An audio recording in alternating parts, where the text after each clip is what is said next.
Hi friends, welcome to Vismaya குடில். இப்போ இந்த சளி பிரச்சனை வந்து பெரும் பிரச்சனையாக இருக்குது. மார்பு சளி, தொண்டை சளி, மூக்கில் வந்து சதை அடைப்பு, சளி, இருமல், தலைவலி, தலைபாரம், பின்மண்டை வலி அப்படின்னு சொல்லிட்டு எல்லா பிரச்சனைக்குமே இந்த ஒரு பொடி வந்து போதும்.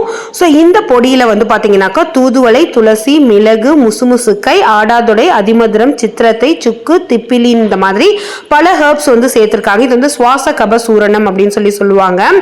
இதை குழந்தைங்கள்லேருந்து பெரியவங்க வரைக்கும் எல்லாருமே வந்து எடுத்துக்கலாம்.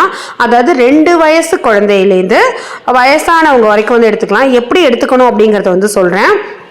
இந்த பவுடரை ஒரே 1 டீஸ்பூன் தான் எடுத்துக்கணும். அதுக்கும் மேலே வந்து எடுத்துக்கக்கூடாது. குழந்தைங்க கூட இதை குடிப்பாங்க. இதில் லைட்டான அந்த அதிமதுரம்லாம் இருக்கிறதுனால லைட்டான ஒரு ஸ்வீட் வந்து இருக்கும். ஸோ ஒரு வார்ம் வாட்டரை வந்து மிக்ஸ் பண்ணிவிட்டு காலையில் எதுவுமே சாப்பிடாம எம்டி ஸ்டொமக்கில் ஒரு கிளாஸ் வந்து எடுத்துட்டோம் அப்படின்னாக்கா அன்னைக்கு நீங்கள் காலையில் எடுக்கிறீங்கன்னா நைட்டு வந்து ஒரு பெரிய வித்தியாசத்தை வந்து உங்களால் ஃபீல் பண்ண முடியும். ரொம்ப ரிலீஃபாக இருக்கும்.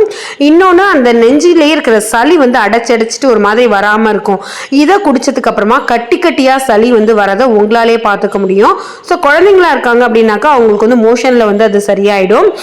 ஸோ இது வந்து உங்களுக்கு குழந்தைங்க ரொம்ப குடிக்க மாட்டேங்கிறாங்க அப்படின்னு நீங்கள் நினைக்கிற பட்சத்தில் கொஞ்சோண்டு ஹனி சேர்த்து நீங்கள் தாராளமாக கொடுக்கலாம். ஏன்னா இதில் வந்து அந்த மிளகெல்லாம் இருக்கிறதுனால ரொம்பவே எஃபெக்டிவாக இருக்கும். ஆனால் அந்த மிளகோட காரம் வந்து இந்த பவுடரில் தெரியாது. ஸோ இதுதான் வந்து அந்த பவுடரோட பேக்கெட்டு. இது வந்து அமேசானில் கூட வந்து கிடைக்கிது. நான் லிங்க் வேணா கொடுக்குறேன்.